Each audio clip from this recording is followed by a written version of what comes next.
Assalamualaikum warahmatullahi wabarakatuh. Perkenalkan, nama saya Anissa Maharani dari 12 IPA 2 nomor absen 8. Saya Amanda Eka Putri Nafila dari kelas 12 IPA 2 absen 7. Saya Ajeng Dia Sucipto dari kelas 12 IPA 2 nomor absen 4. Di sini kami akan mempresentasikan materi mengenai induksi Faraday dalam mata pelajaran fisika dengan guru pengajar Ibu Maria Ulfa SPD.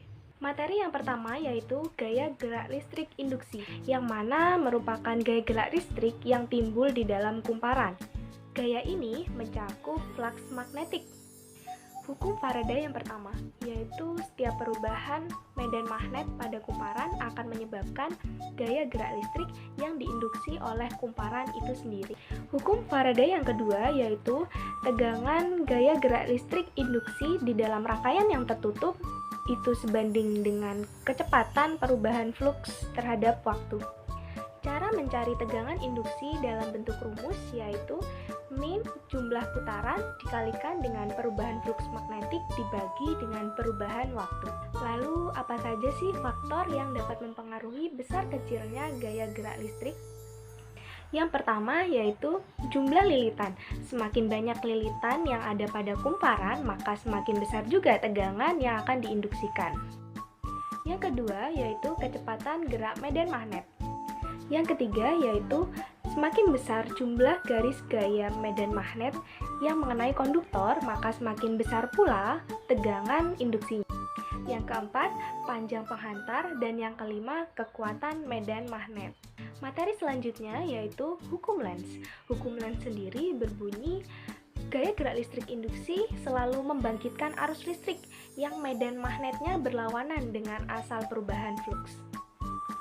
Perlu diingat bahwa arah arus dan gaya gerak listrik induksi selalu berlawanan, yang apabila didekatkan akibatnya akan timbul fluks magnetik yang menantang pertambahan fluks magnetik yang menembus kumparan.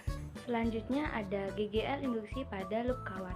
GGL induksi ini dapat disebabkan oleh adanya perubahan luasan pada bidang kumparan.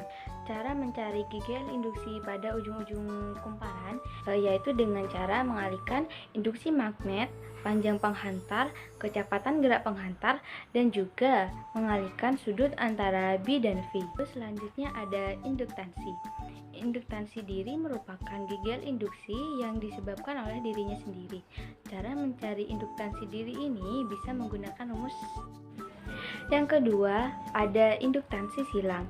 Induktansi timbal balik dapat terjadi apabila dua kumparan didekatkan, yaitu kumparan primer dan kumparan sekunder. Apabila di arus primer terjadi perubahan arus, maka pada kumparan primer juga akan terjadi perubahan fluks magnetik. Sedangkan pada kumparan sekunder pun akan terjadi perubahan fluks magnetik. Sebaliknya, jika pada kumparan sekunder terjadi perubahan arus, maka akan terjadi perubahan fluks juga pada kumparan primer. Besarnya GGL induksi bergantung pada laju perubahan fluks magnetik atau laju perubahan arus dalam kumparan. Ini dapat dinyatakan dalam persamaan berikut. Materi yang ketiga yaitu aplikasi induksi Faraday dalam produk teknologi. Yang pertama, generator. Generator adalah alat yang digunakan untuk mengubah energi mekanik menjadi energi listrik.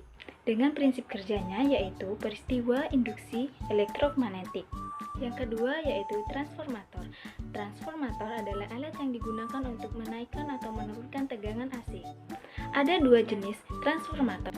Transformator step up digunakan untuk memperbesar tegangan arus bolak-balik. Yang kedua, transformator step down. Transformator ini digunakan untuk menurunkan tegangan listrik arus bolak-balik dengan jumlah lilitan primer lebih banyak dari lilitan sekunder.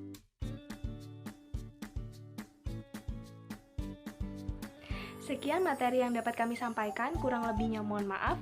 Wassalamualaikum warahmatullahi wabarakatuh.